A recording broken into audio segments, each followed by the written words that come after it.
They say all roads lead to Rome, but back in 300 BCE, Rome was just working on its first few roads. This is the story of how a bunch of Italian farmers picked a fight with the richest city in the world and won. But I'm getting ahead of myself. Let me take you back to when the Mediterranean was like the world's most exclusive club. Everyone wanted in. You had Greeks philosophizing in the East, Egyptians building pyramids like it was going out of style, and dozens of cities trying to become the next big thing. But two cities were about to start the ancient world's most epic beef. And when I say epic, I mean 3 wars, hundreds of thousands dead, and one guy crossing the Alps with freaking elephants. In one corner, we had Rome, basically the new kid on the block who'd just finished beating up everyone in Italy. Romans were tough as nails, crazy disciplined, and had this weird obsession with straight lines. These guys would literally build a road through a mountain rather than go around it. Why? Because the Romans gonna Roman. In the other corner sat Carthage, the undisputed champion of making money. Located in modern-day Tunisia, Carthage was founded by Phoenician traders who looked at the Mediterranean and thought, you know what this needs? More shopping. While Romans were perfecting the art of stabbing people in formation, Carthaginians were perfecting the art of the deal. The culture clash was real.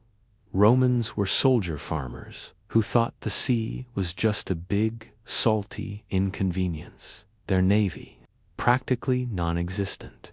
They preferred keeping their feet on solid ground. Thank you very much. Carthaginians, on the other hand, were born with sea legs. Their ships went everywhere. Spain, Sicily, Sardinia, you name it. If there was money to be made, a Carthaginian merchant was already there, probably overcharging someone. Government-wise, they were totally different too. Rome had this complicated republic thing going on. Imagine a government run by a bunch of guys in togas who spent half their time arguing and the other half conquering stuff. They had senators, consuls, tribunes. Honestly, their political system had more positions than a yoga class, but somehow it worked. Carthage kept things simple. Rich people ran everything. If you had money, you had power. Their government was basically a board meeting where everyone owned stock in Carthage Incorporated. They even hired their armies like contractors. Why? Train your own citizens to fight when you could just pay some mercenaries to do it. For a while, these two stayed out of each other's way.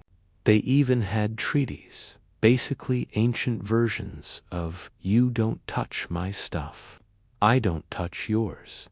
Rome was busy making Italy its personal playground, while Carthage was counting money from its trading empire.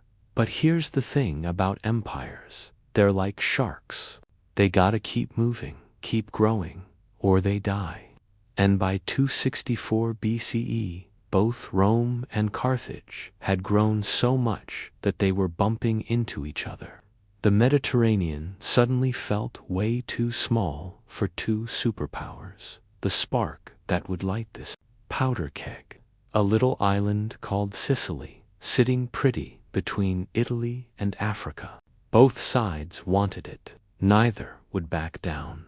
And that's how the greatest rivalry in ancient history began. Not with some grand declaration or noble cause, but over real estate. Some things never change. You know how World War I started because some guy got shot in Sarajevo. Well, the first Punic War started because some unemployed soldiers decided to become pirates. History is funny like that. Meet the Mamertines. Literally, sons of Mars, which sounds way cooler than what they actually were. A bunch of Italian mercenaries, who found themselves out of work in Sicily around 289 BCE. These guys had been fighting for Syracuse, but when the war ended, they got their pink slips. Now, normal people might have just gone home. But the Mamertines looked at the beautiful city of Messina, modern Messina, and thought, you know what? This looks like a nice place to commit some war crimes. So they did what any reasonable group of unemployed soldiers would do. They pretended to be friendly visitors, got invited into the city, then murdered all the men and took their wives and property. Classy guys, right? They turned Messana into their personal pirate base, raiding everyone around them and generally being the worst neighbors ever. For about 20 years, these jerks terrorized northeastern Sicily. But karma has a way of catching up, and it came in the form of Hiero, the new boss of Syracuse. This guy was sick of the Mamertines' nonsense and decided to clean house. He marched his army up and basically had the Mamertines trapped like rats. Now here's where it gets interesting. The Mamertines, facing certain doom, decided to call for help. But who do you call when you're a bunch of murdering pirates about to get what you deserve? Well, they sent messages to both Carthage and Rome. It was like texting your ex and your crush at the same time. Somebody's gonna respond. But it's probably gonna get messy. Carthage jumped in first. They already had bases in western Sicily and figured, why not add Messana to the collection? They sent a garrison to protect the city. Problem solved, right? Wrong. When Rome got the message, the Senate had a full-on debate. Half of them were like, these Mamertines are literally the worst people ever. They're murderers and thieves. Why would we help them? Fair point. But the other half saw opportunity knocking. If Carthage controlled Messina, they'd basically own the strait between Sicily and Italy. That's like your neighbor building a toll booth at the end of your driveway. Plus, let's be real, Rome was feeling itself after conquering Italy. They were like that friend who just got really buff and keeps looking for excuses to take their shirt off. Sicily was right there, just 3 miles from Italy's toe. How could they resist? So Rome voted to help the Mamertines, which was awkward because Carthage was already there. The Mamertines, being the trustworthy folks they were, promptly betrayed the Carthaginians and kicked them out to let the Romans in. Carthage was not amused, and just like that, 2 superpowers who'd been avoiding each other for centuries were suddenly face to face in Sicily. Neither really wanted a war, it just kind of happened. Like when you start arguing about who ate the last slice of pizza, and suddenly you're bringing up stuff from 3 years ago. Sicily itself was the real prize. This island was like the ancient world's gas station, shopping mall, and food court, all rolled into one. Control Sicily, and you controlled the center of Mediterranean trade. It had perfect harbors, fertile fields, and strategic position. Whoever owned Sicily could basically charge everyone else for passing through their turf. Remember when I said Romans thought sailing was for weirdos? Well, they were about to get a crash course in Seamanship 101, and I mean crash, literally. When the war started, Rome's navy was calling it a navy is generous. They had some boats they borrowed from their Greek allies in southern Italy, but that was like bringing a bicycle to a Formula One race. Carthage had hundreds of warships, generations of naval tradition, and sailors who could navigate by the stars blindfolded. Romans had guys who got seasick in the bath. But here's the thing about Romans. They were really good at stealing other people's ideas and making them better. Legend has it that a Carthaginian warship ran aground on a Roman beach, instead of just pushing it back into the water. The Romans took it apart piece by piece, figured out how it worked, and said, "We can build this." In just 60 days, they built 120 ships. That's 2 ships a day, which is insane even by today's standards. Of course, quantity doesn't equal quality. Roman ships were like that furniture you assemble yourself, functional, but you're not quite sure if you used all the screws correctly. The real problem was the rowing. Carthaginian sailors learned from childhood.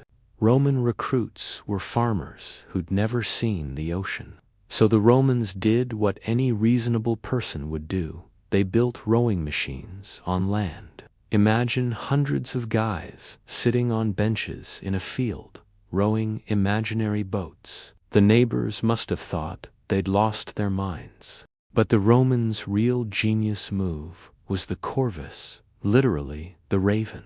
See, Romans knew they couldn't outsail the Carthaginians, but they could definitely outstab them. The corvus was basically a big wooden bridge with a massive spike on the end. When Roman ships got close to enemy vessels, they'd drop this bad boy, and the spike would punch through the enemy deck like a giant stapler. Suddenly, a sea battle became a land battle. Roman soldiers could march across and do what they did best, stabbing people in formation. It was like bringing a knife to a gunfight and winning because you turned it into a knife fight. The Carthaginians were not ready for this. Their whole naval strategy was based on ramming enemy ships and fancy maneuvering. But it's hard to be fancy when some crazy Roman has stapled your ship to theirs, and now there's a bunch of guys in armor running at you with swords. The first big test came at the Battle of Mylae in 260 BCE. The Carthaginian admiral probably laughed when he saw the Roman fleet. These newbies, with their weird-looking ships, were about to face the masters of naval warfare. What could possibly go wrong? Everything, as it turned out. The corvus was a game changer. Carthaginian ships would sweep in for a ramming attack, only to get grabbed and boarded. It was like watching a boxer fight someone who suddenly pulls out a folding chair. Not exactly sporting, but definitely effective. Rome won big, capturing 50 ships and killing thousands. The Roman admiral Duilius was so pumped that he had a victory column built with the beaks of captured ships attached to it. Nothing says we figured out boats like decorating your monument with pieces of enemy boats. Of course, the corvus had its downsides. It made ships top-heavy and unstable in rough weather. Romans would later lose entire fleets to storms because their ships were about as seaworthy as a brick with a sail. But for now, they'd cracked the code. The masters of land warfare had figured out how to bring their A-game to the sea. The naval playing field was leveled, and the First Punic War was about to get a whole lot bloodier. Our story now zooms in on one man, Marcus Atilius Regulus. If Rome's history was a blockbuster movie, Regulus would be one of those larger-than-life characters who charges straight into destiny. He's remembered as both a hero and, depending on how you feel about Roman arrogance, kind of a tragic overachiever. By the mid-250s BCE, the war between Rome and Carthage had dragged on for almost a decade. Battles had gone back and forth in Sicily and at sea. But Rome wasn't satisfied. They wanted a knockout punch. The Senate hatched a bold plan. Don't just fight Carthage in Sicily. Take the fight to Africa itself. Nothing screams confidence quite like deciding to invade someone's homeland. In 256 BC, a massive Roman fleet carrying about 140,000 soldiers set sail across the Mediterranean. Imagine the scene: endless ships packed with legionaries, all seasick but ready to stab things. Meeting them at Cape Icnomus was the largest naval force Carthage had ever assembled. The two sides clashed in what's believed to be the biggest naval battle in the entire ancient world, involving hundreds of ships and over 500,000 men. The Romans, using their trusty Corvus boarding ramps, smashed the Carthaginians. It was like Pirates of the Caribbean, but with more brutal stabbing and less Johnny Depp eyeliner. Thanks to this win, Regulus and his army landed in North Africa. At first, he crushed it. Carthaginian armies kept losing to him in open battle. Roman discipline proved too much for Carthage's mercenary-heavy troops. Villages near Carthage rebelled. African kingdoms flipped sides, and Rome looked like it was about to claim total victory. This is where Regulus's personal story gets spicy. Carthage, desperate, offered peace. And here's where the Roman sense of we're the main characters of history really came out. Regulus demanded terms so brutal they sounded like he was trolling. He wanted Carthage to surrender its fleet, give up massive territories, and basically promise to never step foot outside their own living room again. Unsurprisingly, the Carthaginians said, "Yeah, no thanks." With their backs against the wall, Carthage hired new mercenaries, including a Spartan named Xanthipus. Now, Spartans were basically born with six-packs and military training.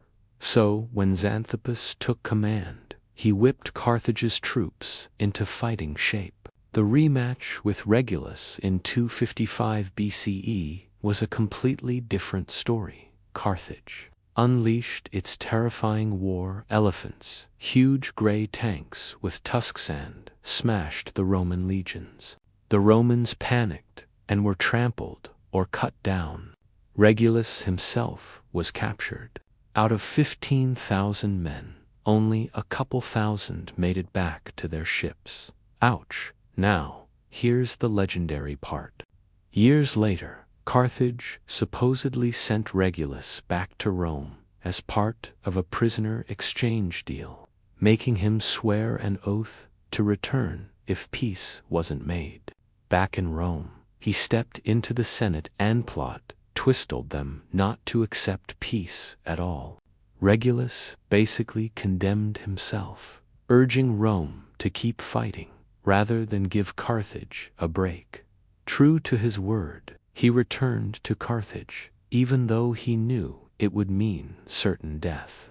According to Roman stories, the Carthaginians tortured him to death in brutal ways, though later historians question the accuracy. It might have been propaganda. Still, the tale of Regulus became the stuff of Roman legend, the perfect example of honor, patriotism, and dying for the Republic.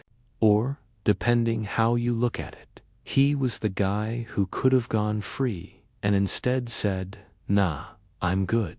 Torture me." Either way, the epic of Regulus shows just how personal and dramatic the First Punic War had become. This wasn't just Rome versus Carthage. It was pride, stubbornness, and ego taken to the max. Okay, let's zoom out again. The First Punic War was not a one-and-done deal. This war lasted 23 years, half a lifetime. Think about that. Back when it started, some soldiers were probably teens, sneaking cheap wine. By the time it ended, they were grizzled dads with bad knees, still fighting on Sicilian soil. The grind of this war was brutal. Sicily became a giant battlefield where Rome and Carthage fought city by city, each side trying to starve the other out. Both sides lost so many fleets to storms, shipwrecks, and battles that ancient sources say hundreds of thousands of men perished just from drowning alone. Imagine building a navy, losing it to a storm, then saying, "Welp, let's try again." Rome alone had to rebuild its whole fleet 3 different times.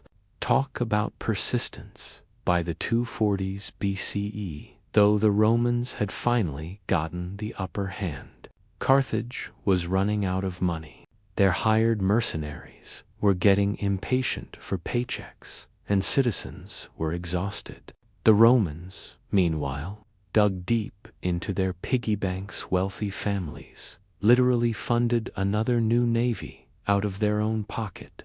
Say what you want about Roman stubbornness, but when they wanted something, they were relentless.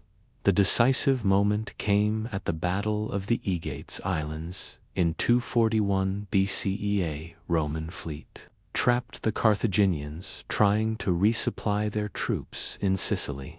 This time Rome didn't rely on the corvus, but on lighter, faster ships, finally learning how to actually sail properly. The Carthaginian fleet, heavy and overloaded with supplies, got wrecked. Carthage had no ships left, and their soldiers in Sicily were stranded. The writing was on the wall. Carthage begged for peace. Rome didn't go easy. The final treaty forced Carthage to give up all control of Sicily, pay a massive indemnity of 3,200 silver talents, that's tens of thousands of pounds of silver, and promise to stay out of Italy's business. For Carthage, it was humiliating. For Rome, it was sweet, sweet victory. But here's the thing. The Romans weren't content to stop there. Pretty soon, they also grabbed Sardinia and Corsica while Carthage was too weak to resist. It's like winning the game and then saying, "Actually, let's also take your snacks." The result: Carthage was broke, bitter, and looking for someone to blame. Spoiler alert, that someone was Rome, the First Punic War ended with Rome officially crowned as the new Mediterranean powerhouse. But Carthage wasn't finished. If anything, the brutal peace terms just planted the seeds for an even deadlier conflict down the road. Because while Rome was celebrating, a new Carthaginian leader was rising who would swear eternal hatred for the Romans. His name, Hamilcar. The war was over. Carthage had lost, and now they were on the hook for piles of silver they didn't really have. Worse, they still had tens of thousands of mercenaries lounging around Africa, demanding their paychecks. Mercenaries do not work on creditist, especially when they're armed to the teeth. When Carthage tried to cheat them with late or reduced payments, the mercenaries snapped. So began the Mercenary War, also called the Truceless War, and it was every bit as nasty as it sounds. These former professional soldiers turned on Carthage, unleashing a rebellion that nearly destroyed the city. Imagine thousands of angry, unpaid mercs rampaging across the countryside with no loyalty to anyone. They slaughtered Carthaginian citizens, crucified commanders, and terrorized the countryside. It was chaos. Carthage had to fight for its own survival. They turned to Hamilcar Barca, a brilliant general who had already shown guts during the First Punic War. Hamilcar led Carthage's counterattacks with ruthless efficiency. Step by step, he beat the mercenaries back. Even though the fighting turned incredibly vicious, both sides committed massacres. Ancient writers describe it as one of the bloodiest wars in history, made worse because it wasn't about conquest but sheer hatred. Eventually, Hamilcar crushed the rebels once and for all. Carthage was saved, but the scars were deep. Thousands dead, the economy wrecked further, and public humiliation piled on top of First Punic War humiliation. And here's where things shift toward destiny. Hamilcar Barca absolutely hated the Romans. He blamed them for Carthage's losses, for their suffering, for everything. He swore revenge not just for himself, but passed it like a family inheritance.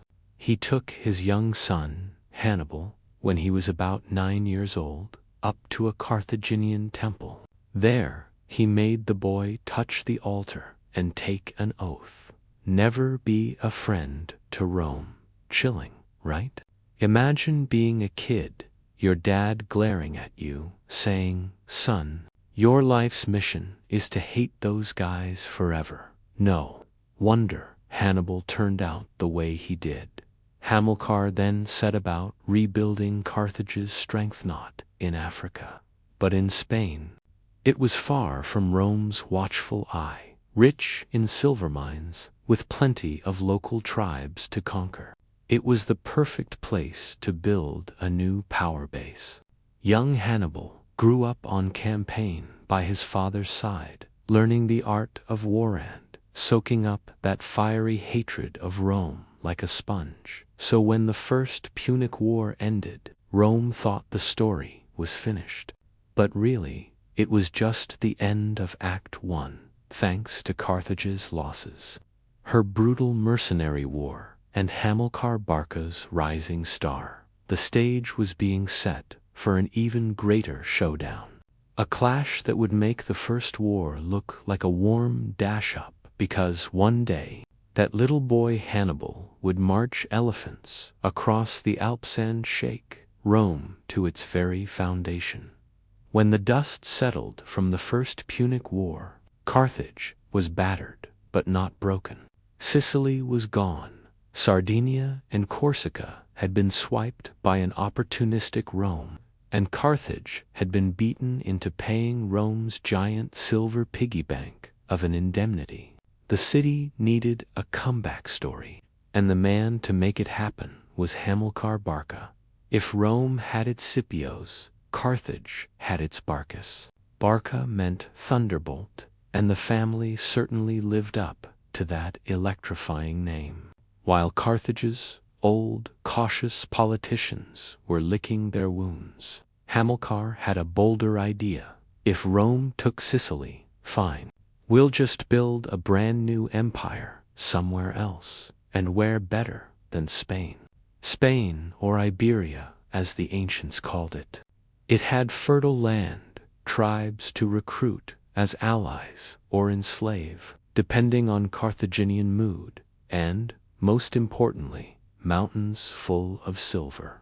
Silver meant paying off debts, rebuilding armies, and let's be real, keeping mercenaries on payroll. Carthage couldn't afford another awkward, "oops, we forgot to pay you" rebellion. So Hamilcar took his army, along with his young son Hannibal, and started carving out a new Carthaginian base in Iberia. Imagine a family business trip, but instead of selling shoes, it's conquering tribes and building fortresses. Hannibal, just a boy, rode at his father's side, watching and learning, according to legend. This is also when Hamilcar made Hannibal swear that dramatic oath at the temple, never to be friends with Rome. It wasn't like Hannibal could say no when your dad is Hamilcar Thunderbolt Barca. Listen, Hamilcar wasn't just conquering, he was creating a dynasty. With him came his trusted son-in-law Hasdrubal, Hannibal's brother-in-law, and later his younger sons Hasdrubal the Fair, Mago, and eventually even little Hasdrubal Barca. It's confusing. Carthage really overused names. But what mattered was that Spain became the Barca family's kingdom all but name. By 229 BCE. Carthaginian Spain looked strong. New Carthage, modern Cartagena, was founded as a gleaming capital. Silver mines were filling barca coffers, and Rome was definitely watching from across the water, nervously chewing their nails. They weren't thrilled about Carthage gaining strength again. So Rome and the Barcids agreed to a treaty. Carthage would expand in Spain, but under no circumstances would they touch a little town called Saguntum, sitting just south of the Ebro River. Rome had declared Saguntum a friend of Rome, despite it being far outside Italy. Classic Rome claiming distant pen pals as excuses for future wars. When Hamilcar died in battle, and later Hasdrubal the Fair was assassinated, leadership fell to Hannibal himself. At only 25, Hannibal stepped into command. Charismatic, bold, and already a veteran of campaigns, his men adored him. Hannibal wasn't just another general. He had a fire in him, inherited from Hamilcar, and one mission burned brighter than all others: destroy Rome. This brings us to 219 BCE. Hannibal looked at Saguntum, that do not touch city south of the Ebro, and thought, yeah, I'm gonna touch it. And with that, he laid siege to the city, knowing full well Rome would take it as a direct challenge. The Second Punic War was about to begin when news of Saguntum's destruction reached Rome. The Senate lost its collective mind. Carthage had crossed the line, broken the treaty, slapped Rome's pride, and kicked sand in their face. Rome demanded Hannibal's surrender.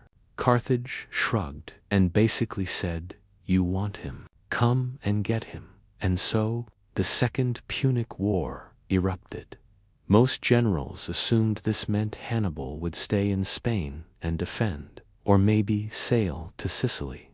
But Hannibal was no ordinary general. He looked at a map and thought outside the box. If I stay here, Rome has time to send armies. If I march directly into Italy, I scare them, break their allies, and maybe crack Rome open from inside. Reckless and brilliant. So, in 218 BCE, Hannibal set out with roughly 90,000 infantry, 12,000 cavalry, and just under 40 war elephants, because why not bring jungle giants when invading Europe? His plan: cross the Pyrenees, marched through southern Gaul, modern France, then take his army over the Alps and into Italy. Easy, right? Well, not exactly. Marching through Gaul meant bribes, battles with tribes, and the logistical question every commander dreaded: how do we feed tens of thousands of soldiers along the way? Hannibal wasn't romantic about it. Sometimes he made alliances. Sometimes he slaughtered villages. Whatever got him moving forward. Meanwhile, Rome wasn't totally clueless. They sent armies to Spain and Sicily to block him. But Hannibal slipped away, moving faster than anyone thought possible.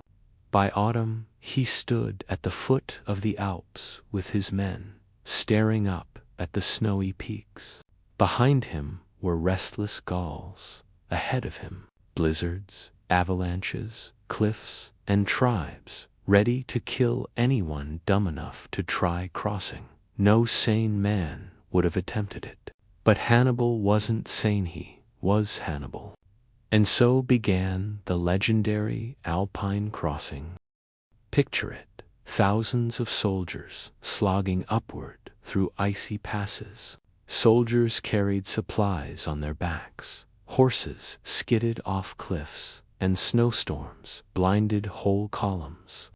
The Alps were less a mountain range and more a meat grinder for Hannibal's army.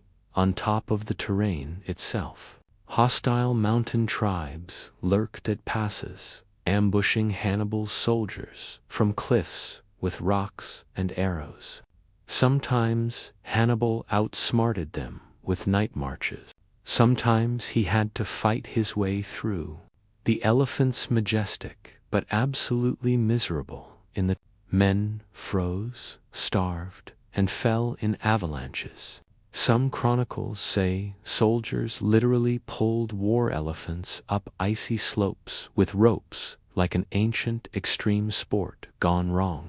Hannibal, though, was everywhere, rallying men, pointing out that behind these mountains lay fertile Italian plains and Rome itself. He turned misery into motivation. It took over 2 grueling weeks. But finally, Hannibal's battered army stumbled out of the Alps into northern Italy. Of the original 90,000 men, maybe 50,000 survived. Of the elephants, only a handful were left. Yet, against all odds, Hannibal had done it. He stood in the Po Valley, the Roman heartland, within striking distance. Rome had expected to fight in Spain or at sea. Instead, here came Hannibal, tired, bloodied, reduced in numbers, but utterly unbroken, delivering the fight straight into Italy. This was not just a surprise invasion. It was a psychological shock. Rome had never faced an enemy marching into their land like this before, and Hannibal was just getting started. Rome scrambled to respond. Their first confrontation came at the Battle of the River Trebia in 218 BCE. The Romans, commanded by Consul Tiberius Sempronius Longus, confidently charged into battle, thinking Hannibal's exhausted army would fold. Instead, Hannibal lured them into icy river crossings, ambushed them with cavalry and hidden troops, and annihilated them. Roman losses: tens of thousands. Hannibal 1, Rome 0. But Rome didn't give up. In 217 BCE, Consul Gaius Flaminius tried to cut Hannibal off near a lake in central Italy, Lake Trasimene. Hannibal set a textbook ambush, hiding troops along ridges and striking as the Romans marched through. It turned into chaos. Roman soldiers were shoved into the lake, cut down in confusion, and Flaminius himself was killed. It was one of the largest ambushes in history. Over 15,000 Romans dead. Hannibal had humiliated them again. Rome was now officially in panic mode. Citizens started whispering about omens. Sacrifices were offered to the gods. And one dictator, Fabius Maximus, adopted a strategy of avoiding direct battle. Nicknamed the Delayer, Fabius followed Hannibal around. Smart but unpopular Romans hated looking like cowards. In 216 BCE, Rome decided enough was enough. They assembled the largest army they'd ever put in the field, around 80,000 infantry and 6,000 cavalry against Hannibal's 40,000 men. They met at Cannae, on a dusty plain in southern Italy. Rome bet everything on brute force. But Hannibal was a mastermind. He arranged his troops in a crescent, with weaker infantry in the center and strong African veterans on the wings. When the Romans smashed forward, the crescent slowly bent back, pulling them in. At that moment, Hannibal's cavalry routed. The Roman horsemen circled around and attacked from behind.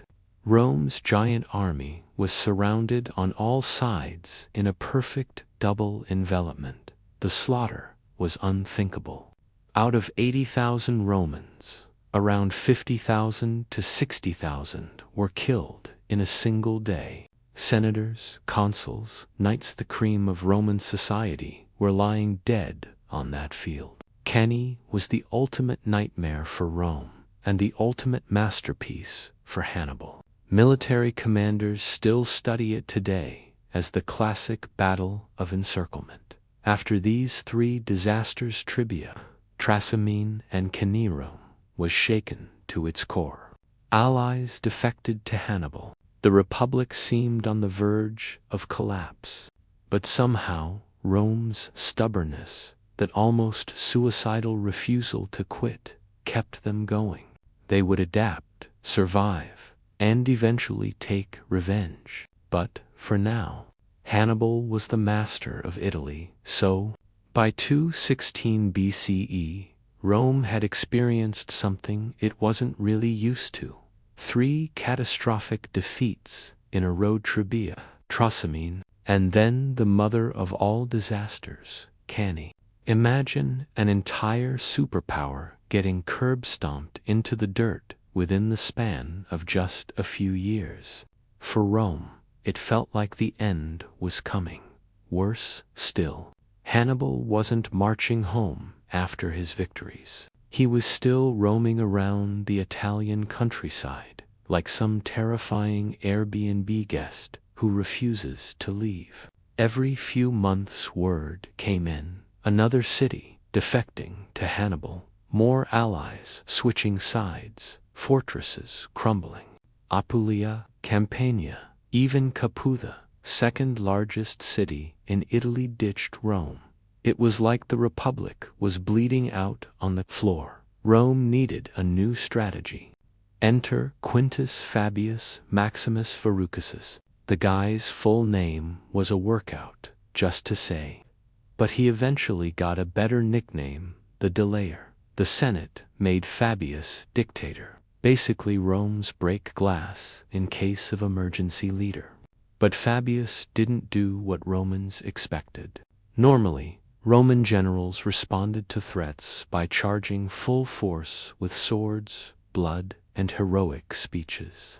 It was Rome's entire operating system. But Fabius didn't fight. Instead, his plan was, in modern terms, just chill. Whenever Hannibal tried to lure him into battle, Fabius refused. Roman armies shadowed Hannibal's movements, staying up in the hills when Hannibal went to burn fields, following him like an annoying little brother. They cut off supplies, ambushed raiders, attacked stragglers, but never full-on committed to open battle. You can imagine how unpopular this was. Romans didn't value strategic patience. They wanted action, not ghosting. People mocked him, calling him cowardly, cautious, maybe even un-Roman. But Fabius held fast. He knew Hannibal's true power wasn't just his army, was Hannibal's ability to force Rome into bad decisions. So Fabius simply refused to give him that satisfaction. Meanwhile, Hannibal strutted around Italy like he owned the place. He led his men right past Rome at one point. He wintered in Capua's luxury villas, surrounded by Italian defectors. The Republic's core allies, nervously hung in butt cracks, were everywhere. Back in the city, morale was dropping hard. The Senate resorted to desperate measures to appease the gods, conducting ancient rituals, even human sacrifices, on the Capitoline Hill, burying alive to Gauls and to Greeks as offerings. That's how bad things were. The supposedly rational and disciplined Republic was taking advice from its own superstition. When a state starts burying people alive, you know things are rough. Yet, in spite of everything, Rome didn't crumble. Partially thanks to Fabius's strategy, partially thanks to sheer pig-headed Roman stubbornness. They raised fresh armies from every age group, boys barely shaving, and old veterans well past their prime. Even after losing 50,000 men at Cannae, they somehow found new manpower. Hannibal had hoped Italy would completely flip to him after Cannae, but not everyone did. The Latin colonies stayed loyal, and parts of central Italy clung to Rome. So Hannibal marched around, winning allies here and there, but he couldn't land the death blow he wanted. That sliver of survival was enough for Rome to bide its time. And biding time would soon pay off for somewhere far away in Spain. A young Roman commander was about to rise. Enter Publius Cornelius Scipio. When we first meet him during this war, he's frankly just a young aristocrat with good connections. But by the end, he's going to become Scipio Africanus, one of the greatest names in Roman history. Scipio's backstory is soaked in tragedy and destiny. His father and uncle, both leading generals in Spain, were overwhelmed and killed fighting. Hannibal's brothers around 211 BCE, Rome's entire Spanish command pretty much collapsed. The Senate was desperate. Who would they send to Spain now? The answer was a 25-year-old with big energy and not much experience. Most senators thought Scipio was crazy ambitious, too young for such responsibility. But Spain was such a disaster zone, no one else even wanted the job. So Rome said, "Fine kid, go play general." And play general he did. Scipio had both charisma and confidence leaking out of every pore. Unlike other commanders who demanded obedience like schoolmasters, Scipio inspired loyalty. Soldiers followed him eagerly.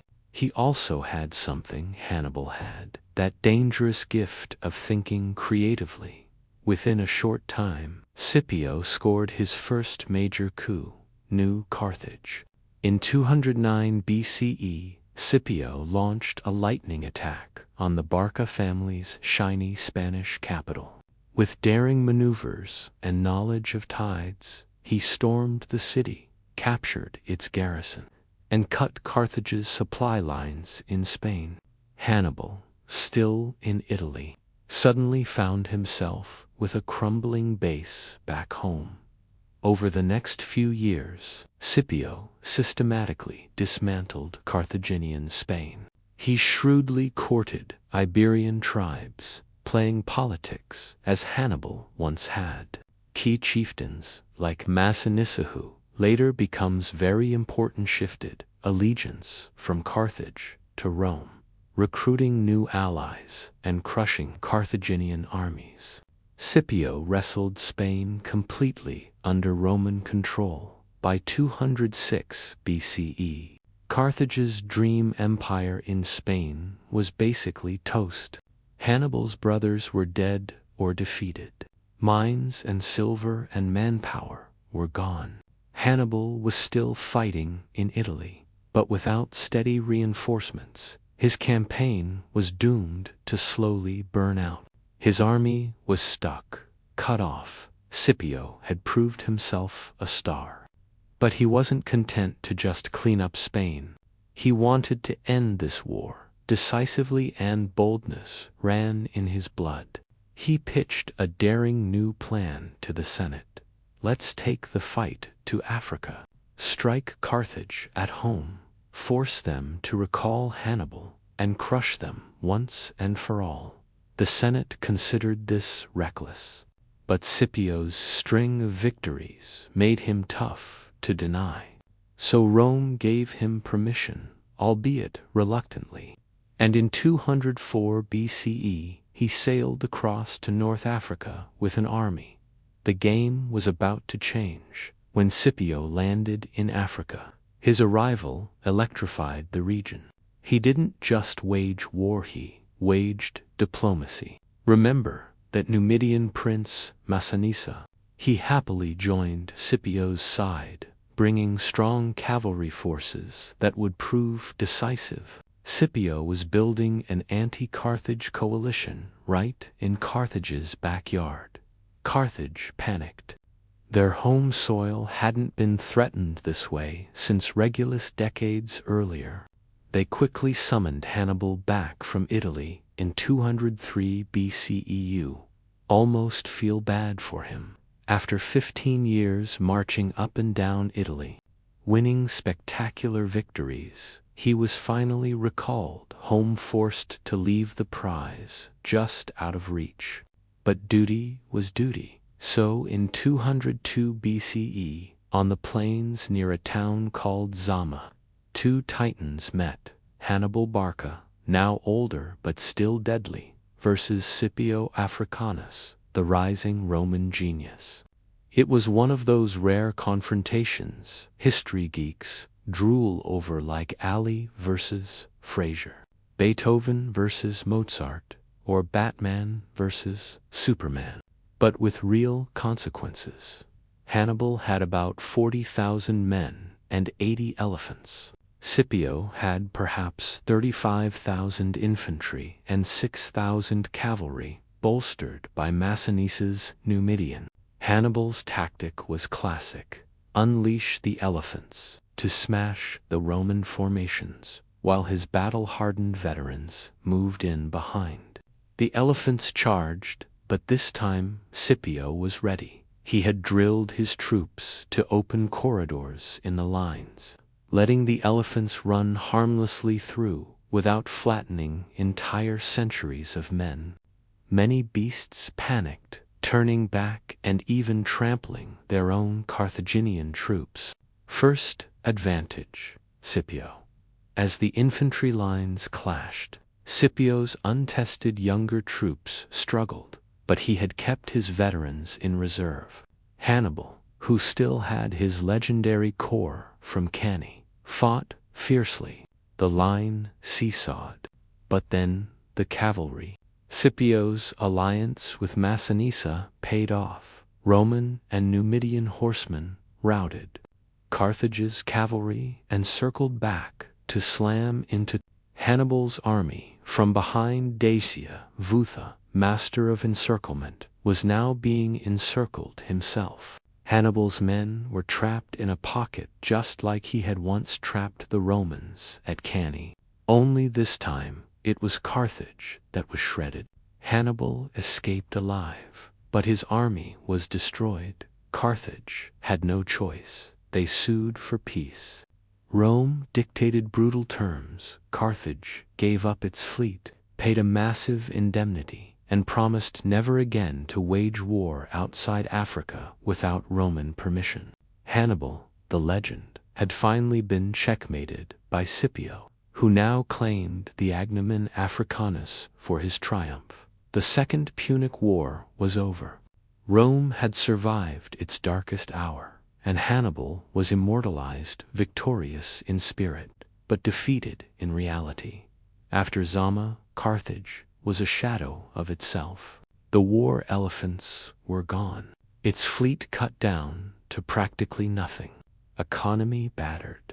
Rome had risen to undeniable superpower status, and yet the decades that followed weren't just peaceful, they were grudgingly peaceful.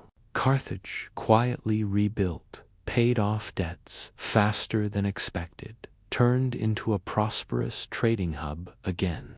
Farmers tilled fertile North African plains, ships buzzed around with goods, the city's wealth surged back. By the mid-2nd century BCE, Carthage was thriving, even while disarmed. This prosperity drove some Romans crazy. Enter Marcus Porcius Cato, better known as Cato the Elder, stern, ultra-traditional, and pretty much the cranky grandpa of the Senate. He hated anything that smelled of luxury or foreign softness, and he really hated Carthage. On every occasion, he would end his speeches, no matter the subject, with the words, Carthago, delenda, farming, military funding, whatever was being discussed, Cato would just tack on his obsession. Like also, by the way, don't forget, Carthage must be destroyed. It became iconic. Other senators rolled their eyes, but he struck a nerve. Romans still remembered the fear of Cannae, the years of Hannibal lurking in Italy. Even though Carthage was obedient now, some Roman minds couldn't handle letting the old enemy recover. This tension simmered for half a century. Rome expanded elsewhere, Macedonia, Greece, but Carthage's ghost haunted them. Finally, in 149 BCE, with Cato's words still echoing. Rome seized on pretexts and launched the ultimate war, the Third Punic War. That conflict would end with Rome obliterating Carthage once and for all. But the seeds of that destruction were planted in this long peace, watered every year by Roman mistrust and Cato's relentless slogan. So while the Second Punic War ended with Rome victorious, it didn't finish the story.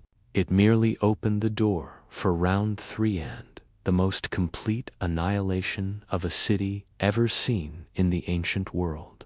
For over half a century after Hannibal's defeat at Zama, Carthage surprised everyone, the city bounced back in ways that must have terrified the Romans, who remembered their darkest fears. Freed from overseas wars, the Carthaginians focused inward, trade, farming, rebuilding their wealth.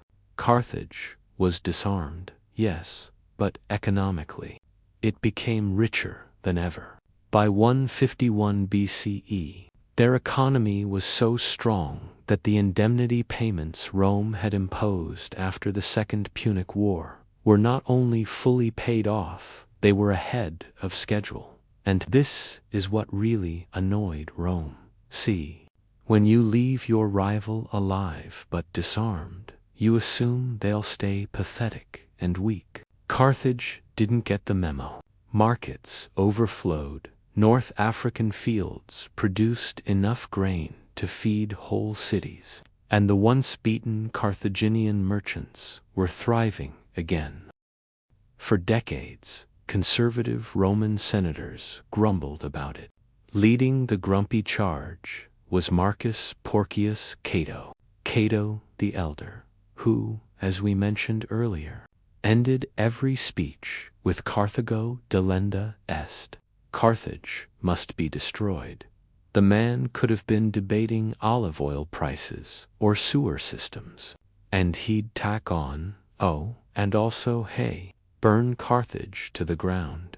His obsession drummed into the Roman public like water hammering a rock, slow, steady, relentless. Finally, by 149 BCE, Rome had its excuse. Carthage had dared to defend itself when Numidian raiders encroached on Carthaginian land.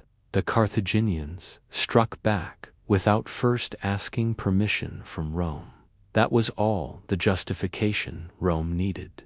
The Senate declared war. The Third Punic War had begun. But this wasn't like the first 2 wars. Rome wasn't coming for territory or trade routes.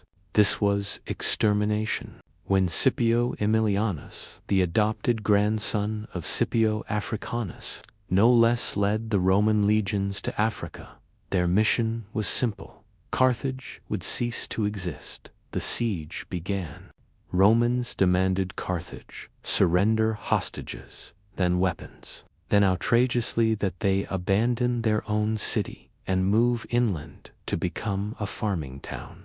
For a people whose entire identity was tied to their harbor, ships, and trade, this was a demand worse than death. And so, the citizens of Carthage, realizing no compromise was possible, resolved to fight. A city of merchants and farmers became, overnight, a desperate fortress. The siege of Carthage, 149 to 146 BCE, was brutal beyond words. Inside the walls, every man, woman, and even children joined the defense. Citizens melted bronze to fashion weapons, stripped temples of wood to build siege engines, and manned the walls day and night.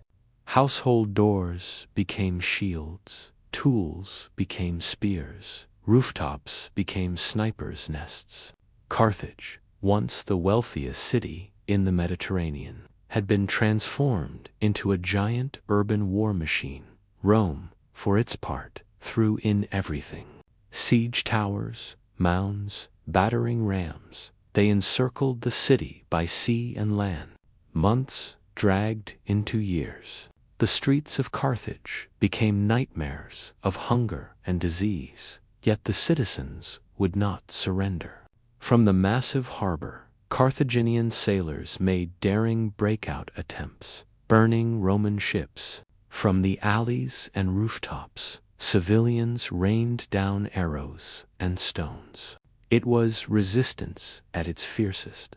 Finally, in spring 146 BCE, after 3 years of stalemate, Scipio Aemilianus ordered the final assault. Roman troops battered down the walls and poured into the city. What followed was 6 days of horror. Fighting became house to house, street by street. Carthaginian defenders collapsed buildings to crush Roman soldiers, poured burning oil from rooftops, and fought with the desperation of those who knew no tomorrow. The Romans advanced slowly, methodically. By the 6th day, the last defenders, men, women, children, when Roman soldiers stormed it, flames engulfed the sanctuary. Many threw themselves into the fire rather than be enslaved. Others were cut down where they stood. The survivors, around 50,000 men, women, and children, all were dragged away in chains to be sold as slaves. Carthage had once counted nearly 500,000 residents. To the world, it simply disappeared in 1 week of annihilation. The city itself was dismantled piece by piece. Romans tore down stone by stone. Ancient writers loved to say the ground was sown with salt, to curse the land against ever being rebuilt, though modern historians debate whether that detail is symbolic rather than literal. Either way, the message was clear. Carthage would never rise again. This was not just victory. It was obliteration. A city that once challenged Rome, that once rivaled its power for a century, was now nothing more than dust and memory. The Third Punic War wasn't about who controls Sicily or Spain or silver mines. It was about psychological finality. Rome decided Carthage had no right to exist, and so it didn't. And as Carthage burned, Rome stood ascendant. The Mediterranean, the vast sea, they nicknamed Mare Nostrum. Our sea was now unchallenged, theirs. When the fires of Carthage settled into ashes, the Punic Wars as a whole had already reshaped history. To call them transformative is almost underselling it. Let's stop and take it all in. At the start of the First Punic War, back in 264 BCE, Rome was still just a regional power. Strong in Italy, sure, but not yet on the global stage. Carthage, by comparison, was the ancient naval superpower, wealthy, sprawling, backed by fleets that would have made Poseidon blush. By the end of the Third Punic War, in 146 BCE, Rome had gone from ambitious Italian republic to undisputed king of the Mediterranean. That transformation came with costs and consequences that echoed for centuries. Military transformation. Rome was forever changed by its struggle with Carthage. At first, they had no idea how to fight at sea, cobbling together fleets, teaching farmers to row in fields, inventing the clumsy Corvus boarding ramp. But by the end, they weren't just capable, they were masters of combined land and naval warfare. Rome also learned endurance, the sheer will to lose, fleet after fleet, army after army, enduring disasters like Cannae, and keep going anyway. That stubbornness, the Roman refusal to admit defeat even when logically they should have collapsed, became one of their greatest strengths. Political shifts. The wars also rewired Roman politics. The long grind forced the Republic to centralize power at times, like appointing Fabius dictator, and then empowered ambitious individuals like Scipio Africanus. For better or worse, the Punic Wars taught Rome that glory, popularity, and wealth could transform single leaders into near royalty. Seeds of the later downfall of the Republic lie buried here. Economic and territorial expansion. Rome emerged with Sicily, Sardinia, Corsica, Spain, and eventually North Africa itself, free to be turned into provinces, pumping wealth and grain back to Italy. This influx of resources supercharged Roman growth, but also widened inequality. Suddenly, vast estates farmed by slaves began replacing citizen farmers. That imbalance led later to political crises, reforms, and eventually civil wars, psychology, and fear. Perhaps most importantly, the Punic Wars left deep scars on Rome's psyche. The memory of Hannibal, this almost supernatural figure who'd brought elephants over the Alps, ambushed entire legions, and haunted Italy for 15 years, became burned into Roman identity. Generations of Romans grew up with Hannibal at the gates as a boogeyman parents used to scare children into obedience. Even when Hannibal was exiled and later dead, his legend remained, the cautionary story that kept Rome militarized, paranoid, and aggressive. The ghost of Carthage, the utter annihilation of Carthage, also defined Rome's sense of destiny. On one hand, it was triumphant, the final proof. On the other, it showed Rome's darker side, willingness to erase an entire civilization. To the ancient world, Carthage became a symbol of tragic destruction. Its libraries, culture, and people wiped out forever. It's one of history's greatest what-ifs. What knowledge, ideas, or stories were lost with Carthage's flames? The enduring Hannibal, and through it all, one name sparkled above the ashes. Hannibal Barca. Though defeated, his genius was undeniable. His tactics at Cannae are still taught in military academies across the world. His crossing of the Alps remains one of history's most daring feats of logistics. To Romans, Hannibal was a monster. To historians now, he's as close to a tragic hero as antiquity gave. Usaman, carrying his father's oath, fighting brilliantly against impossible odds, and nearly toppling the unstoppable Republic. In the end, though, the Punic Wars showed the difference between Rome and Carthage. Carthage had wealth, brilliance, and ambition, but Rome had patience. Rome had numbers. Rome had this fiery, unreasonable refusal to give up. That unyielding grit ensured they wouldn't just win wars, they'd build an empire that lasted centuries. By 146 BC, with Greece also falling under Roman control the very same year, a new chapter of world history had begun, the Roman Mediterranean. Carthage was gone, but Rome's story was just getting started. Civil wars, emperors, new frontiers, all of them were downstream of the moment. Rome proved itself against its greatest rival, so the legacy of the Punic Wars lives on. Not just in military textbooks, not just in the ruins of Carthage's harbor walls, still visible today, but in the reminder of how far determination mixed with ruthlessness can push human history. Rome won. Carthage was destroyed, and the world would never be the same.